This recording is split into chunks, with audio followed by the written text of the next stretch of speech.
Добър ден, искам да кажа.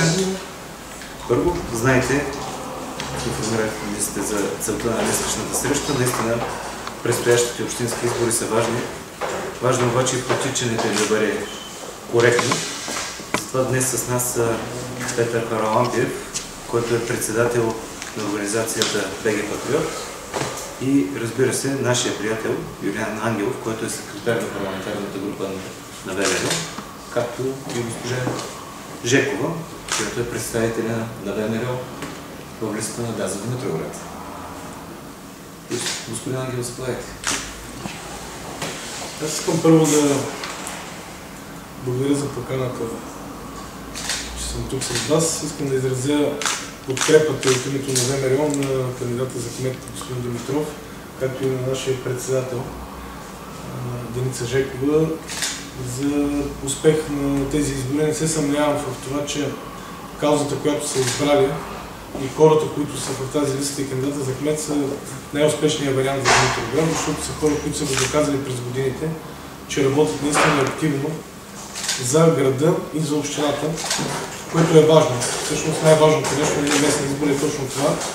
Хората да се ангажират с местните проблеми и да ги решават. И да работят за хората. Защото лесно е да направиш едно кръгово, лесно е да направиш 3 пешеходни пътеки, но по-трудното е да работиш с хората и да решаваш тяхните проблеми.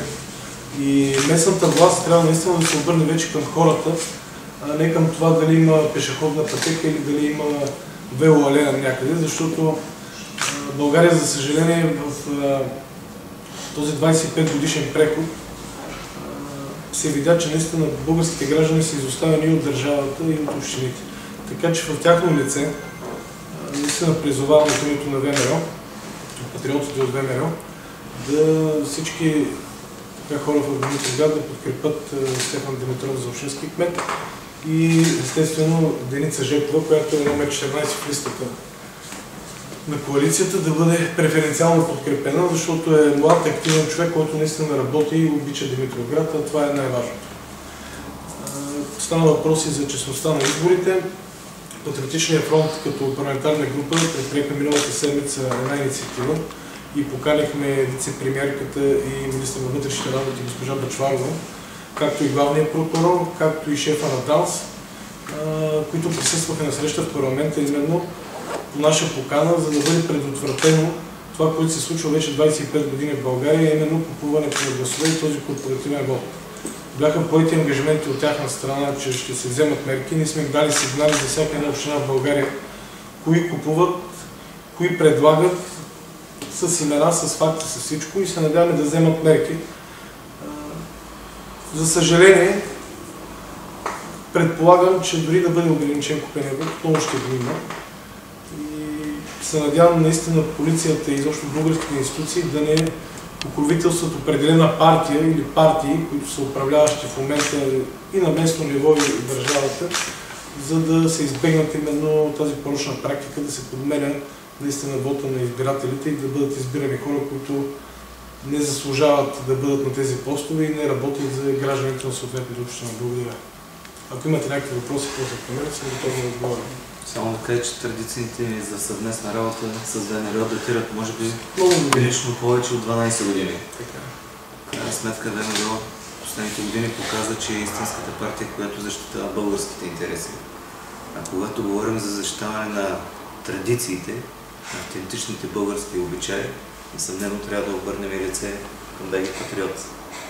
Заповядайте, господин Харалампиев. Благодаря. Искам първо да благодаря за поканата на Стефан Димитров за това да съм тук с вас.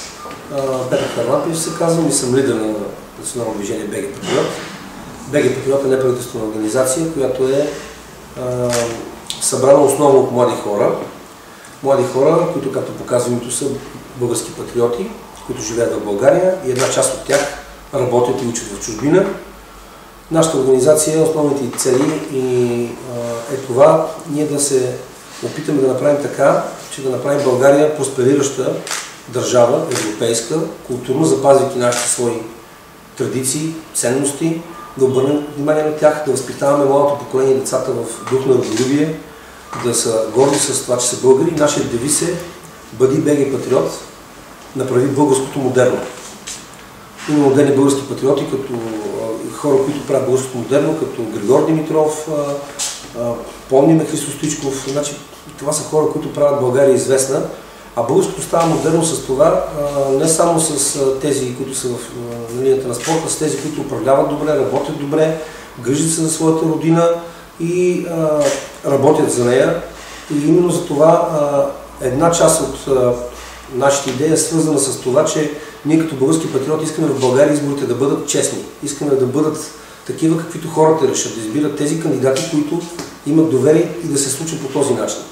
Знаем, за съжаление, че България не се слави с добра практика по отношение на провеждането на честни избори, особено що се касае до контролиран вод и до купуване на гласове.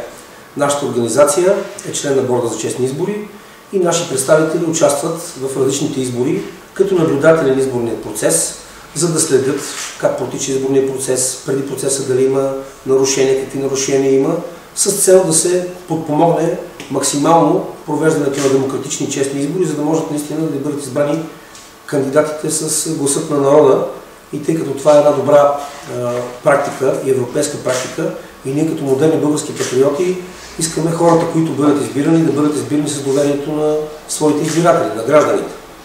Именно за това ние ще ангажираме наши избиратели, които да наблюдават процесите в община Димитровград, изборните процеси, които ще участват, ще наблюдават как се случват те, тъй като за нас е важно да протекат по съответният законов ред тези избори. Само ще отворя една скоба, че ние бяхме организация, която прати наблюдатели в Турция на парламентарните избори и бяхме така с много голям опит, видяхме какво се случва там и до голяма степен съумяхме до някаква степен там, където имахме избиратели, наблюдатели, да ограничим влиянието на купуването на гласовете. Също така ние ще имаме в различни представители наши наблюдатели и това според нас е много важно, защото ние като млади хора и особено нашите членове искат вече да живеят като едни модерни европейци в своята родина, не да ходят да търсят своето препитание в чужбина, да се създават работни места, тук да реализират своя труд, да раждат своите деца, да се женят и да може българската нация да просперира като една истинска културна европейска нация. Знаете, България сме повече от 1300 години на днешната територия, а в Европа сме дори много по-отдавна с името България, с името българи. Наши представители са създали кирилицата, така че ние сме един от основополагащите фактори за развитието на европейската култура и на модерна Европа. За съжаление, в миналото, както знаете, имаше тежки времена в тъй наречения комунизъм, когато бяха потъпкани тези неща и за съжаление българите имаме слабо самочувствие, а това трябва да бъде поправено, защото според нас е важно, че ние сме давали много достижения в миналото и трябва да ги даваме и сега. И ако хората, които избират българите свободно и демократично, са добри управници и са избрани наистина без външна намеса да управляват своите градове, общини и страна, тогава наистина ще може да се развие българския потенциал, потенциала на младите българи и по този начин ще подпомогнем процеса с това наистина да се запазим като народ, като идентичност. Още нещо искам да вметна, което не е директно по темата, но е много важно да се знае и вие медиите с тези, които може да го разпространявате, а това е, че България според нас не е готова да посреща огромни потоци от бежанци. И нашата организация категорично и с всички средства ще се противопостави върху това да се изграждат каквито и да било големи центрове за бежанци. Особено сме обезпокоени от факта, че има такива приказки, които се говорят, че в Димитровград общината била подходяща да се изграждат такива центрове, горещи точки и ние категорично ще се противопоставим на това нещо, тъй като считаме, че самата държава няма готовия капацитет да поеме такива огромни потоци, дори като временни горещи точки, които да бъдат разпределени в Европа. Не случайно виждате, че имаше голямо разминаване в това, което в момента се случва и с разговорите, които бяха водени с госпожа Меркел и на ниво правителство. Така че в лицето на БГ Патриот в Димитровград и въобще в цяла България има една организация, която твърдо ще се противопоставя за едни такива създаване на горещи точки, тъй като считаме, че това не са бежанци и е видно от кадрите, които дават всички телевизии. Това са млади, здрави, прави хора, които са икономически мигранти, които не са толкова и от Сирия, които хвърлят своите документи и се пишат, че са сирийци. И виждате какво се случва и в момента в Швеция, в Германия, палежи, неща, които дори толкова утвърдени демокрации там трудно се справят. Пък камо ли малка България, която едва има капацитет да се грижи за своите граждани, как би могла да се грижи за едни такива огромни потоци от бежанци. И това е така допълнителна вметка, която исках да ви запозная, защото според мен е важно обществеността в Димитровград да знае, че има организация, която твърдо ще брани тези изконни български интереси. Благодаря ви. Готов съм да отговоря на всякакви въпроси, които имате. Всъщност БГ Патриот е формацията, която наистина защитава българското. Дълго време липсваше организация, която по един или друг начин може да даде, ако мога да кажа така, друга мисия и друга визия на хората в България. А и тези, които искат да се върнат в България. И мисля, че точно избора БГ Патриот е най-правилният. Тъй като в крайна сметка говорим не за това какво ще правят другите, а какво трябва да направи България и България. Точно. Госпожо Жекова, заповядайте. Аз искам да благодаря за това, че приехте поканата ни и уважихте нашата пресконференция. Поводът за нея бе именно да представим на гражданското общество национално движение БГ Патриот, кои са те и какви са техните цели и идеи. За нас като кандидати за общински съветници и в частност господин Димитров като кандидат за кмет е много важно провеждането на едни честни избори на територията ни. Всички знаем последните години как се печелят избори. Ние се борим точно за да предотвратим тъй нареченото купуване и продаване на гласове. Затова за нас бе много важно да представим пред вас кои са БГ Патриот и какво ще следят те през изборния ден. Благодаря. Господин Ангелов, казахте, че сте подали сигнали до вице-премиера за различните общини. Първо, какви са ви впечатленията, как вървите в изборната кампания и нещо конкретно за Хасковска област и нашата община, което сте подали като сигнал? Това, което се разбрахме с главния прокурор с госпожа Бъчварова, дали сме имали сигналите без да ги оповестяваме пред медиите, защото това може да се сметне като набеждаване на конкуренция и така нататък, което нали не е редно. Така че не мога в детайли да коментирам имена, но всички вие мисля, че особено хората, които са от медиите, които са най-активни общо взето в една община, много добре знаете къде, как и по какъв начин се случват нещата и кой го прави. Така че, особено пък за община Димитровград, мисля, че си го знаете по-добре и от мен. Но ние бяхме длъжни да го направим това нещо, защото ние сме така или иначе част от парламентарното мнозинство, което подкрепя това управление. И за нас е важно наистина политиката в България и начин на избиране на различни представители, било то на парламентарни избори, било на местни избори, наистина да започне да става по един нормален начин, в който се случва в останалите държави. Така че, дай Боже да вземат мерки, най-малкото, за да покажат така добро отношение, може би и към нас, сигурно ще вземат мерки, но се съмнявам дълбоко, че ще бъдат достатъчни. И още по-лошото, което е за мен, че така информация, която получаваме, че и част от така българските институции, може би, или представители на министерствата, толерират или покриват една определена част от така многобройната палитра от политически партии в България, именно в тази насока. И това не притеснява. Основно, защото списък в МВР и в прокуратурата има с повече от 1000 лица в България, които през последните, може би, 2-3 избора най-различни, са засечени в подобни схеми. Тоест, тези хора, поне това беше и нашето желание и така апел към тях, поне тези хора да има някакъв превентивни мерки спрямо тях, както бяха направени на предходните избори, когато беше служебното правителство.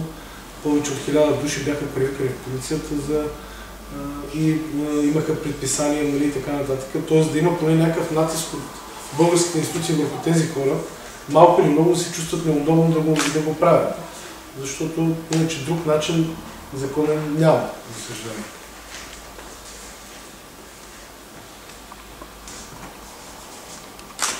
Само ако мога да добавя така, че именно това, което коментирахме, сме коментирали преди това, БГ Патриот беше организацията, която даде един нов, ако мога да се изразя, прочит на изборите, не само в България, и в Турция. На базата на наблюдателите, които изпраща, на базата на симпатизантите, може да се каже, че изборният процес става все по-честен и по-честен. Кога наистина той ще стане истински и всеки един човек ще бъде сигурен, че излизайки, гласувайки, неговия глас ще бъде валиден и той ще за България, вече не знае. В крайна сметка, за съжаление, последните години това, което се наблюдава, е, че когато се говори за България, някак се забравя България. Говори се за Европа, за Русия, за Турция, а какво ще се случва в България, някак си хората не искат да чуят. Нещо, което ВМРО в последните години отстоява, не само в последните години, свързваме с българите, които са в чужбина. Българите в така наречени държави, които живеят, за съжаление, неуважавани и неценени от държавите, в които пребивават. В крайна сметка, това са проблеми, които ВМРО отстоява, не само в Македония и Сърбия, в Молдова, в Украина, в Албания, да.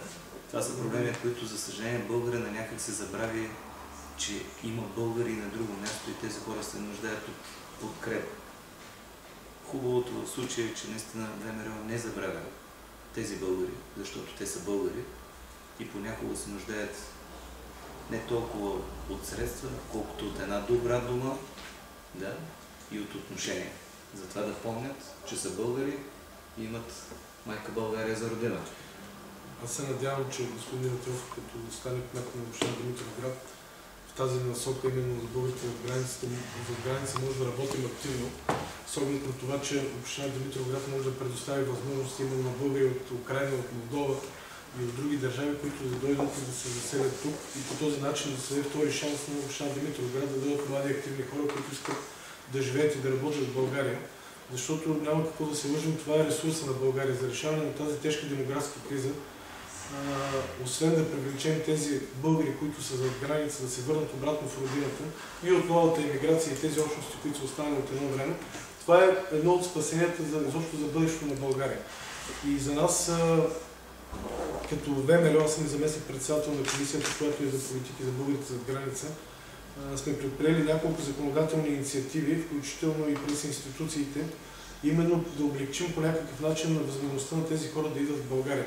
Защото за мен е недопустимо, господин Харалампиев засегна темата за бежанците. Съвсем наскоро българския парламент, където ние от Патриотичен фронт, естествено от ВМРО не сме го подкрепили, гласуваха за това бежанците в България, когато са подали документи, след като им изтече срока и ако не са им излезли документите, да имат право да започнат работа в България. Тоест, ти не го знаеш, първо той няма документи, какъв е, що е, какъвто се е декларирал. Минават сроковете, той не получава документ за бежанец, чакат се примерно няколко месеца и той през това време този човек ще започне работа. А стотиците българи, които дойдоха от Украина, избягаха от конфликта там и живеят съвсем наблизо тук, живеят в Гурково, което е все пак може би няма и 100 км тук е продължителна линия. Да.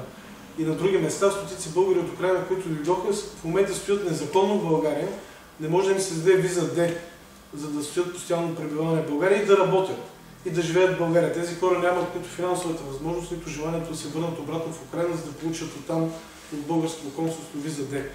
Ние сме предприели съответните законодателни действия, но за съжаление е факт, че просто наистина българската държава е абдикирала от това си задължение да се грижи за българите зад граница и да решава техните проблеми. Тоест ние като държава под натиска на Европа или на други фактори сме готови да направим всичко за бежанците и за нелегалните иммигранти по-точно, защото те не са бежанци, те са бежанци до територията на Турция. Значи като дойдат в България, те не са бежанци, те са нелегални иммигранти, защото в Турция няма военен конфликт. За тях държавата иска да направи много повече, отколкото да направим за нашите сънародници от граница, които искат да дойдат да живеят в България и да работят тук и децата им да учат тук, което за нас е необяснимо и недопустимо.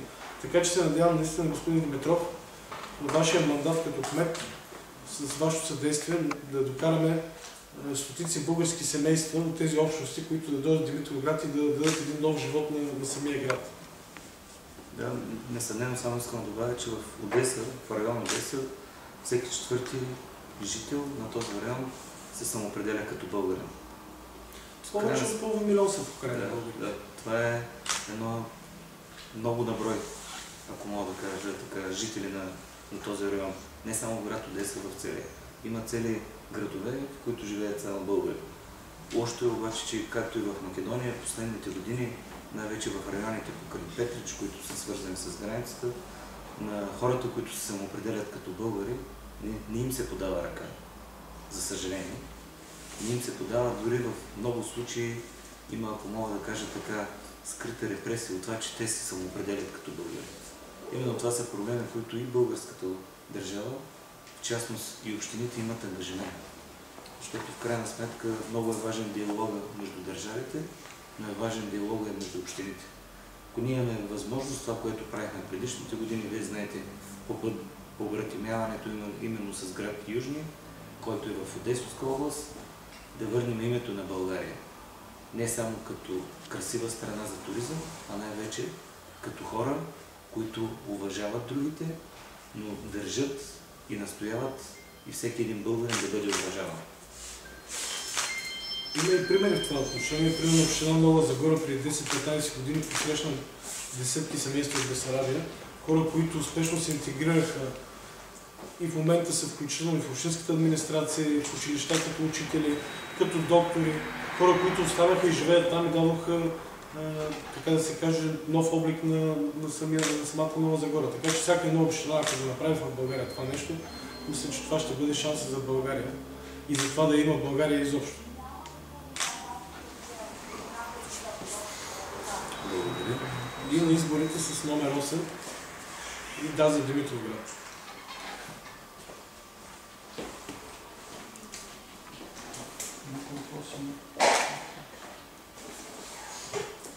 Аз успях да разгледам така Димитровград, преди доста години. Моето впечатление е, че градът малко е заспал. В смисъл, интересен град, голям град, обаче нещо му липсва, живината му липсва и се надявам след изборите да се изберат такива управници, които да живеят на този град. Малко да може така да се събуди, защото тук са събрани хора от, където се казва, дори от цяла България, които някога са работили, които са го изграждали, техните наследници живеят тук. Вместо да ходят да бягат по чужбина да се развиват, да бъдат тук, в Димитровград, да дадат своя дан, да останат тук, да живеят по-спокойно, по-приятно. И това нещо зависи единствено и само от гражданите на Димитровград, от вас. И за това се надявам изборите да бъдат честни, демократични, свободни и хората да заявят без страх своя глас и да изберете достойните кандидати, достойният кандидат, който да събуди този град, да го развие и да го направи. Бил съм преди, да кажем, повече години тук, преди 5-6 години и по-нататък градът тогава беше по-жив, по-раздвижен. Сега в момента е заспал, малко унил. Тук имате прекрасни сгради, които са строени на времето, които могат да бъдат един интересен архитектурен, културен паметник и мисля, че новият кмет трябва да помисли да така по-сериозно това да се използват всяки възможности, включително и с кандидатстване с европейски средства, да могат те наистина да добият един хубав вид и да могат да бъдат посещавани от много туристи. Защото могат да имат туристи от цял свят, включително японци, които идват тук и да гледат това нещо, както се прави в други градове. Така че пожелавам ви свободно и честно да изберете своите добри управници и Димитровград да просперира.